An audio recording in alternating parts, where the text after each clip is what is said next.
see him out here right away, and how does he look to you?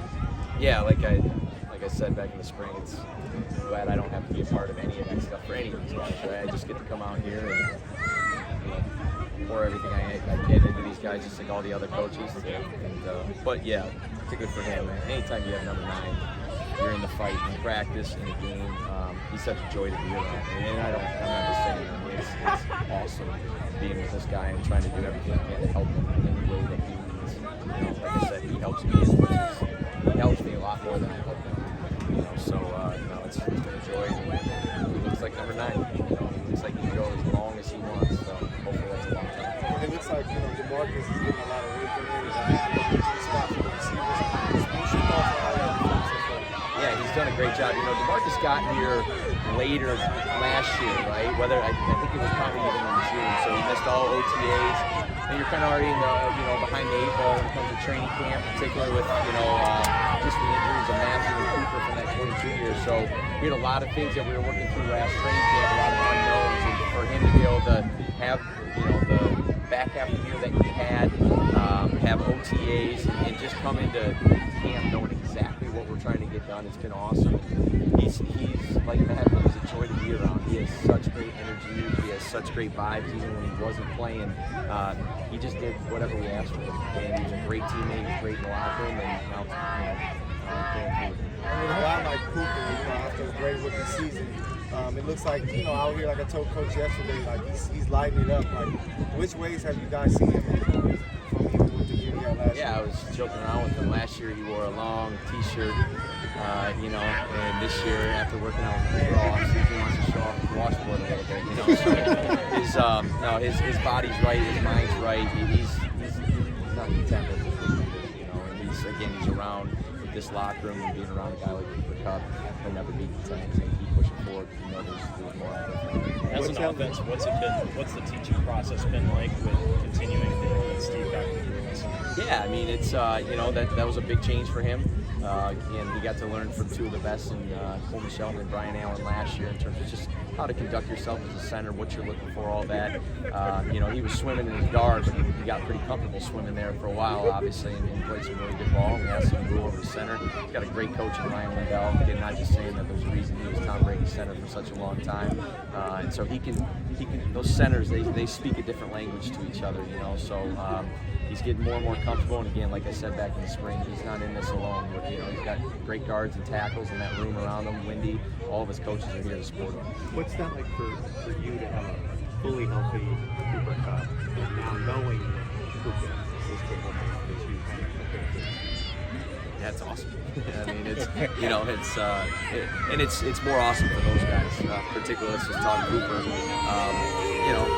wasn't as healthy as he wanted to be last year, and he couldn't control that. Cooper wants so much control in all facets of his life, what he puts in his body, how he's physically and mentally preparing for the season, the off season, all that. And he feels great right now. And again, he'll never get too high, he'll never get too low. He's just trying to take this thing one day at a time. We got a long way before we play that first game, and he's just trying to get himself as prepared as he can be. But for you specifically, and Sean, in terms of designing, knowing, there aren't those questions about what can Cooper really do? Is Cooper going to recover? If they hit the ground running as the season begins, how much creativity you got a ton, especially with D-Rod. I mean, those 3 played a lot of football in the back half of the year together with number 9. So there's a lot of continuity there. The balance that we got to have as an offense between Sean and I as coaches is still not taking for granted what we did well last year and continue to build on that, but then also, what are we going to adjust? What are we going to change? How are we going to keep evolving? Make sure that no one can catch up to us. So there's that fine balance between trying new things and again, perfecting what you do well. Where is Davis? This has been such an 11 personnel heavy team because of what the receivers can do and the blocking surface as well, not subbing and all of those things.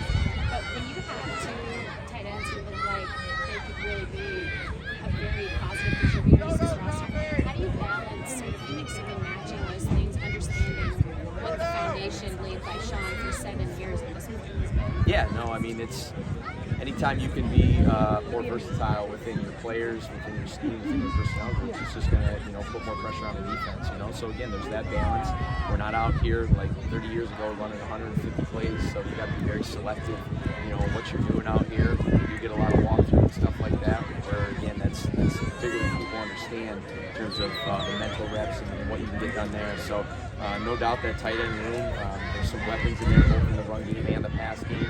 And we'll see how organic football kind of shapes out as we get closer to the season. Couple more guys. Where is Davis now entering year 2 compared to when he was ago? Like all rookies, and he's a very, very smart, mature guy, but you're still a rookie, and you're getting used to not just the physical, but the mental aspect of it from a schematic standpoint. And oh my gosh, it's 3 preseason games, a long training camp, and 17 regular season.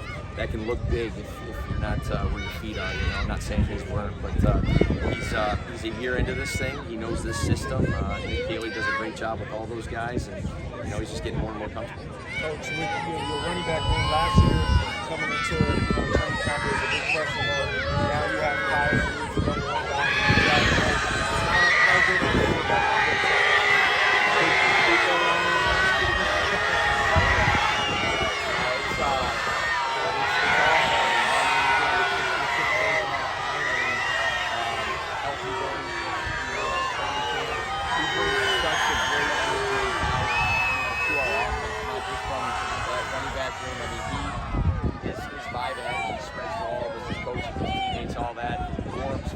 Of that same mold. I mean, it's all 52 teams knew what kind of guy Corum was in terms of just how mature he was, the production he had at Michigan. And again, I won't put predictions on that. I just know that mentally he'll be prepared to play. It won't be too big for him. Kyron's expressed interest in being involved in the passing game more. Is that in the plans for this season? Yeah, I mean, we'll see. We got a lot of guys that can do a lot with the ball in their hands, and he's certainly one of them. So yeah, I mean, everyone knows we're going to turn around and hand him the ball, but any way that we can get him the ball and all these playmakers the ball, again, there's only one ball, and a lot of these guys deserve to touch it. The good part is they're all making the right stuff.